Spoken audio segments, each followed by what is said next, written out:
Magandang gabi po sa inyo lahat. Alam kong malungkot tayong lahat sa nangyari, no?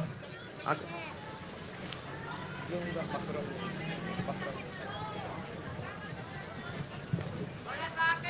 alam nyo, kwento ko lang po sa inyo ang huling balita ko kay Tatay Digong. Matagal kaming magkasama. Alam nyo, higit pa sa tatay ang turing ko sa kanya. 1998, una po akong nanilbihan sa kanya. Hanggang 2022, kahit senador na po ako, sinasamahan ko siya hanggang sa huling araw ng kanyang termino. Sumama po ako hanggang makauwi siya sa bahay niya nung June 30 of 2022. Alam ko yung hirap na niya. Halos hindi na nga makasuot ng medyas. Sinong magme-medyas sa kanya doon?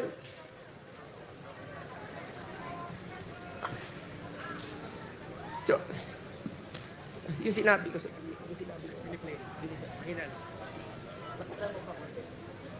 alam nyo, nakausap ko kaninang madaling araw si Attorney Mijaldea pagkatapos ng hearing nila at saka si Ma'am Hanilet.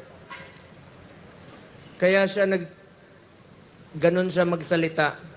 Dalawa ang dahilan, maaring nag-a-adjust sa oras, at ang pinakamasakit sa lahat, yung sinabi sa akin ni Attorney Mijaldea na hindi binibigay sa kanya yung gamot niya. Demonyo! Alam niyo ba, hindi nga niya alam kung ano yung gamot na iniinom niya, binibigay sa kanya ng nurse niya.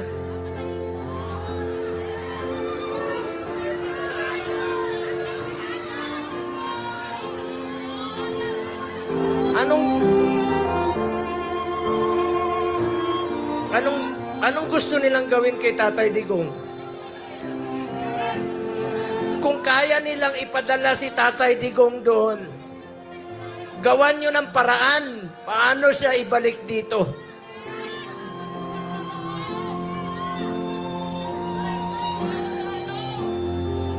Gusto nyo basahin ko yung mga medisina niya.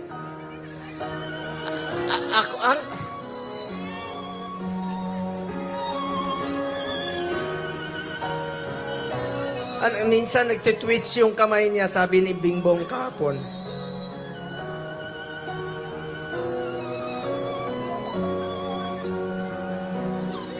Kaya sa lahat ng mga politiko na nakinabang kayo sa panahon na pinansin kayo ni Tatay Digong.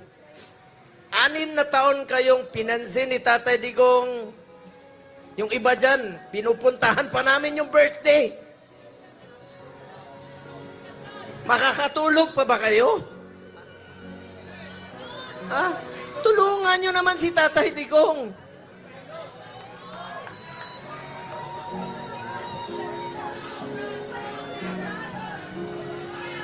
Alam nyo,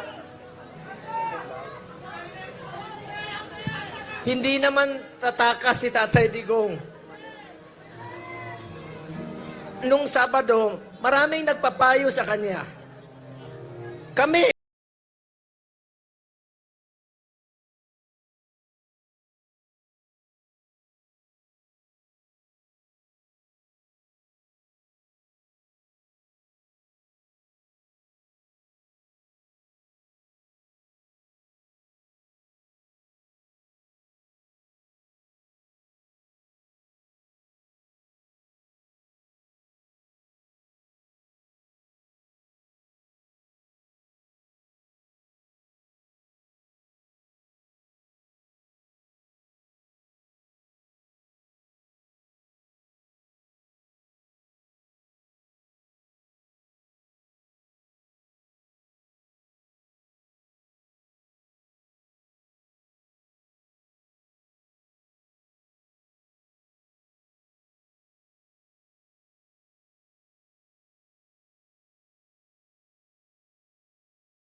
meron na akong pass para sunduin kasama ko yung 3 doktor niya.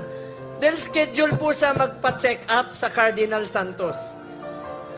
Pero, bagamat, since 2022, di na kami alam niyo, 1998 hanggang 2022, halos araw-araw kami magkasama.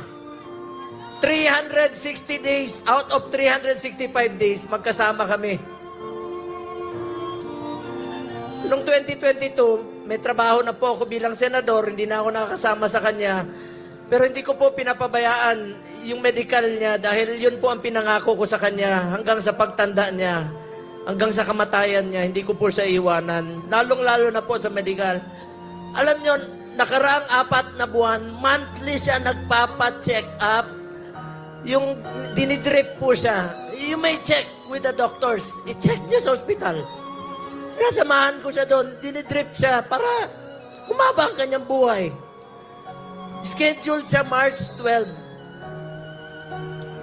Pero ngayon, pati gamot ipagkakait. Sinong mananagot niyan pag may nangyari kay Tatay Digong? Si Marcos na demonyo.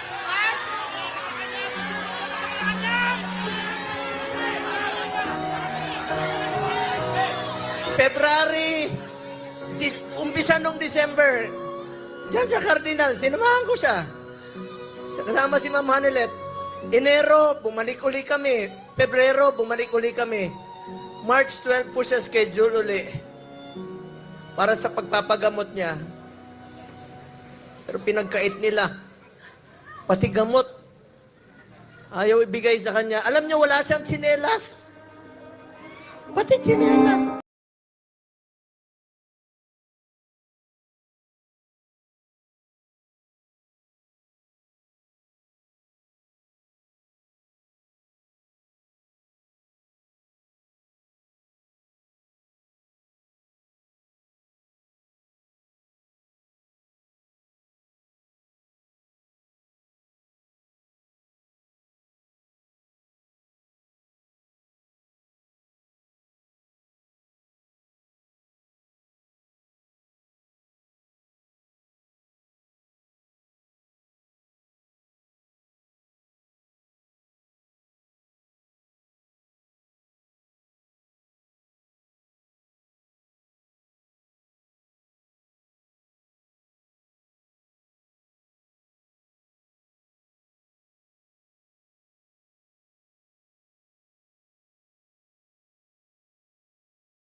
Bilib ako kay Kitty. Sa murang edad na 20, dapat hindi siya kasama sa politika. Dapat nag-aaral siya ngayon. Pero sinama siya sa dumi ng politika. Tinawagan ko siya kahapon. Sabi niya, ninong niya ako eh. Sabi niya, Ninong Bong. Hindi ko mapigilang umiyak. First time ko umiyak talaga.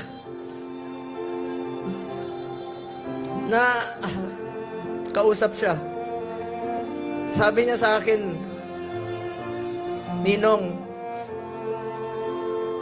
ikaw na muna ang tatay ko. Dahil wala na akong tatay. Sa murang edad na.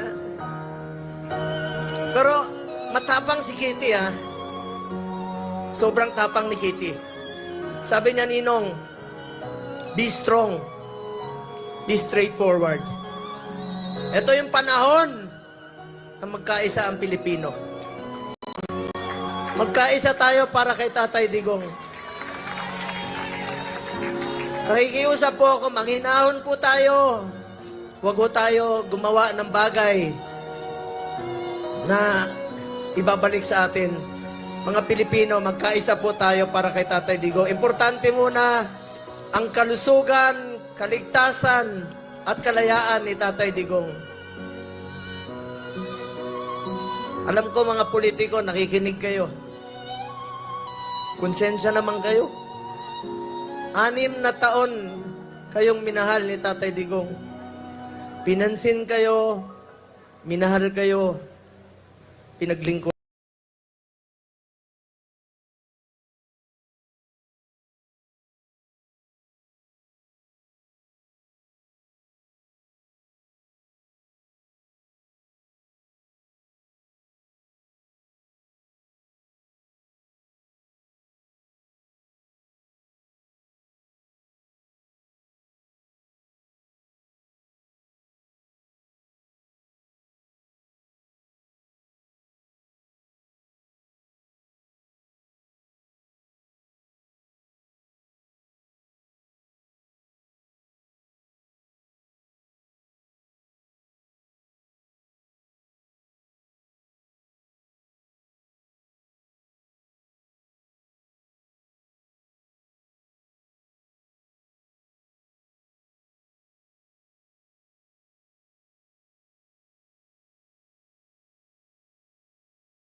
Bakit sila pumayag na ang taong nagmahal sa atin, minahal tayo, pinaglingkuran tayo. Sa totoo lang, ayaw naman niyang tumakbo eh. Dahil sa inyo, ginawa niya po yun. Ito bang kabayaran sa ginawa niyang pagsasakripisyo, pagmamahal at paglilingkod para sa bayan?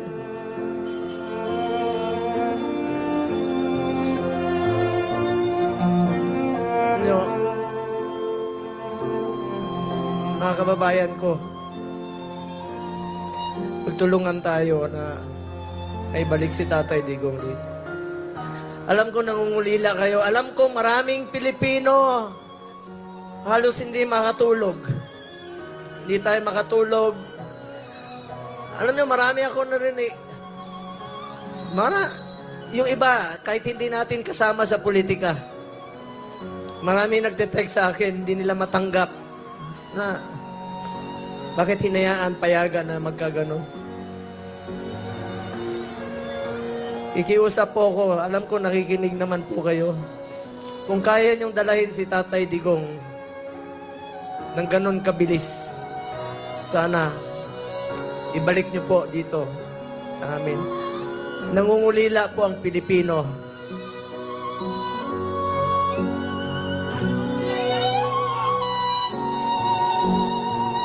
Sa mga kapatid ko Muslim, sa lahat, Basilan, Holo, Zamboanga, sa Mindanao, salamat sa inyong suporta. Mga OFW, alam ko, wala kayong tulog. Salamat sa inyong pagmamahal kay Tatay Digong.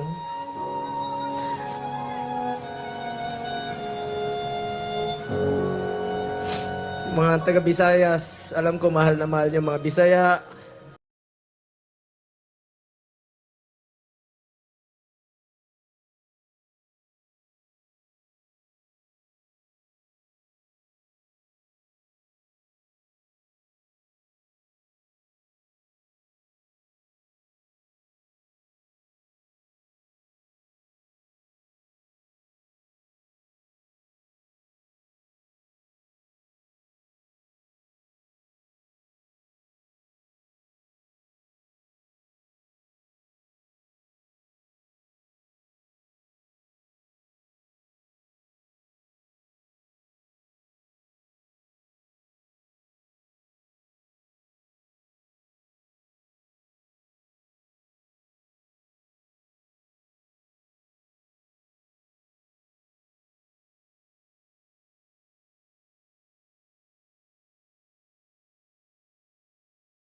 Meron siyang, totoo yung, meron siyang oxygen concentrator.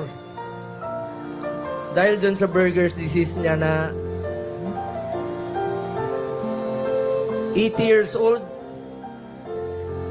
kukulong niyo pa. Sa banyaga pa.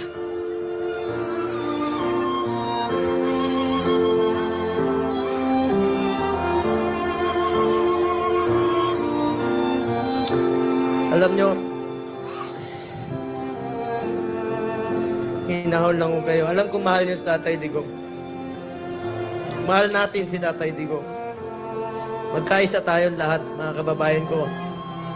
Alam nyo ngayon, taming naninira sa amin ni Bato. Kanina, sinasabihan kami na naglaglagan, mga ganun.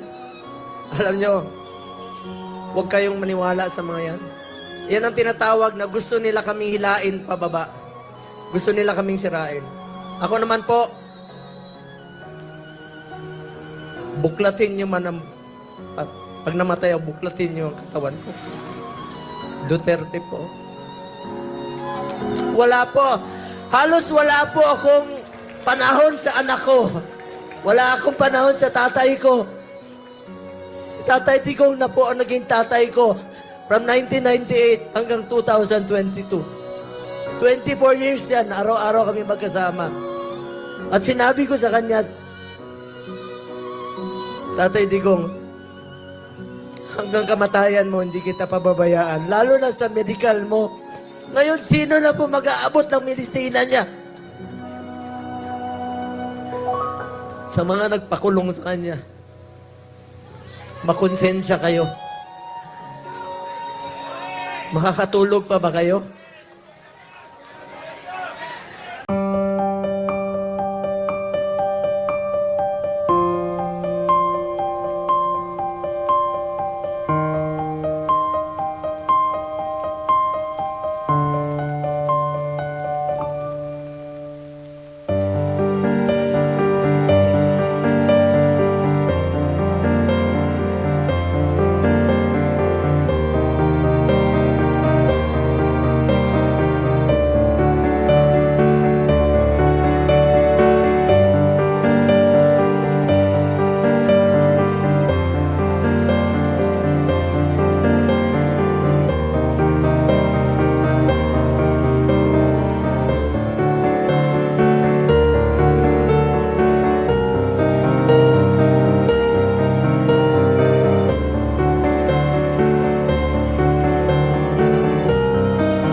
Duterte!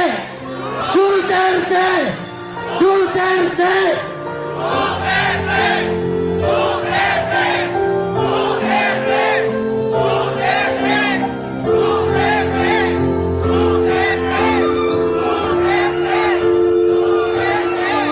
Sa mga kasamahan ko, sa mga kasamahan kong kandidato, magkaisa tayo, tulungan natin, Tatay Digong. Ang kapanalunan ninyo ay kapanalunan ng bawat Pilipino. At kapanalunan ng kalayaan ni Tatay Digong. Ako, inyo, sulugon. Duterte! Duterte! Duterte! Duterte! Duterte!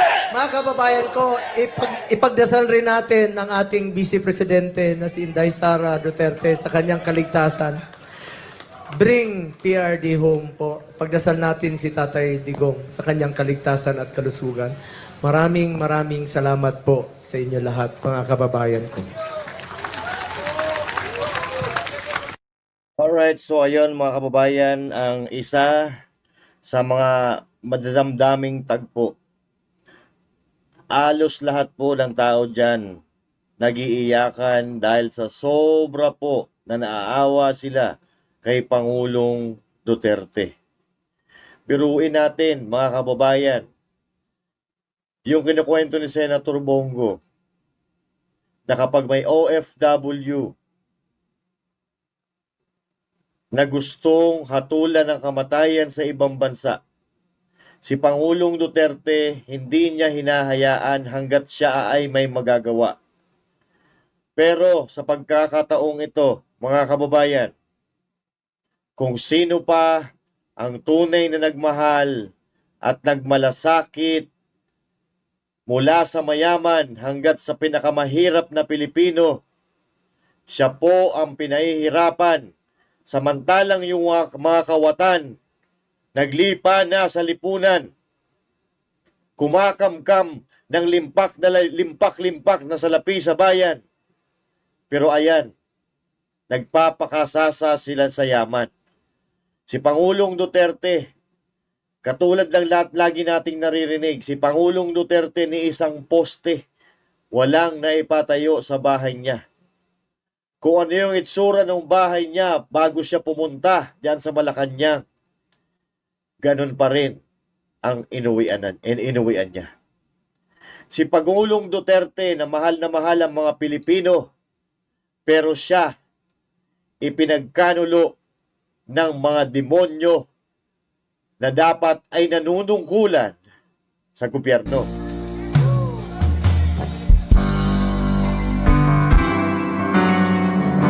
Pilipinas, Duterte pa rin. Ang puno ay kumalat na.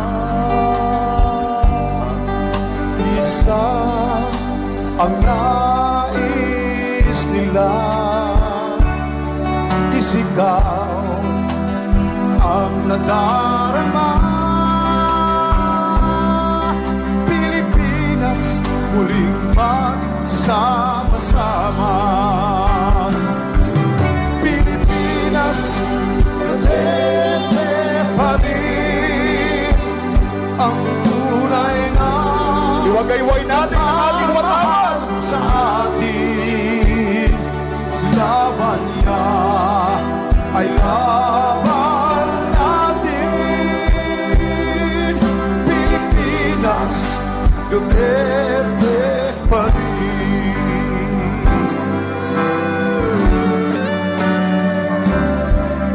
Ilang bayang minamahal, lagi kang ipagdarasal na muli kitang makita. Pilipinas, bangon may pag-asa pa. Pilipinas, Duterte pa rin ang tunay na nagmamahal sa atin. Laban niya ay laban natin. Pilipinas, Duterte pa rin.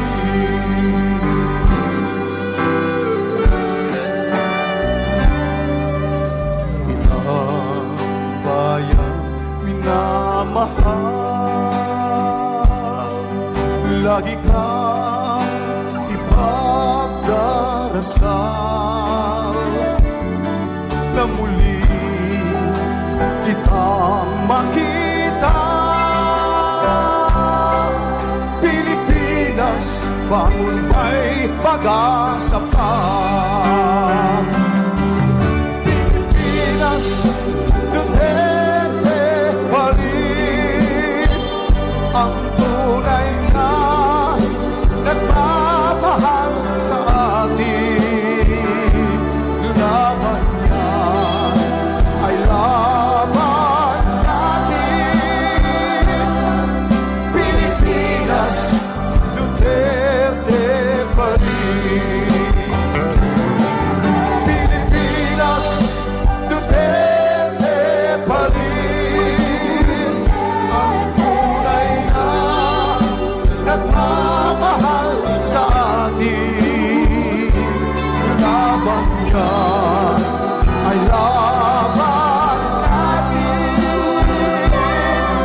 Pilipinas, Duterte pa rin.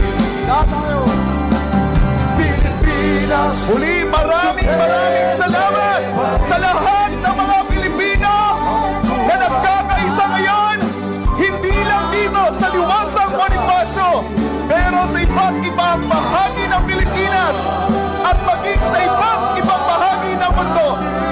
Muli po natin idalangin na muling makakabalik si Tatay Digong, ang ating pinakamamahal na dating Pangulo, Rodrigo Roa Duterte. ang tunay na nagmamahal sa atin. Laban niya ay laban natin. Pilipinas, Duterte pa rin. Oh, Pilipinas, Duterte pa rin ang tunay na nagmamahal sa atin. Laban niya, laban natin.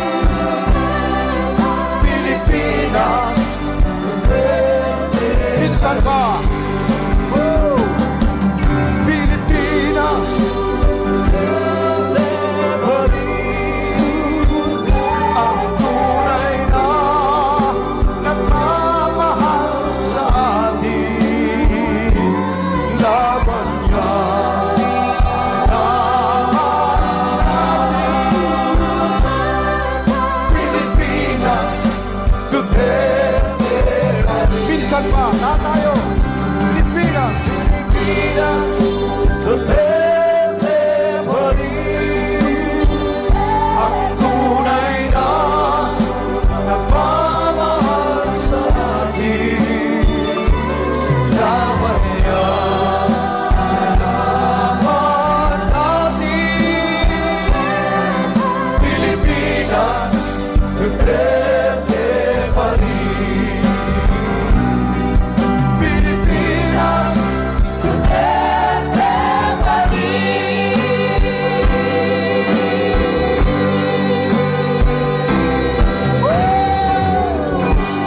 Mabuhay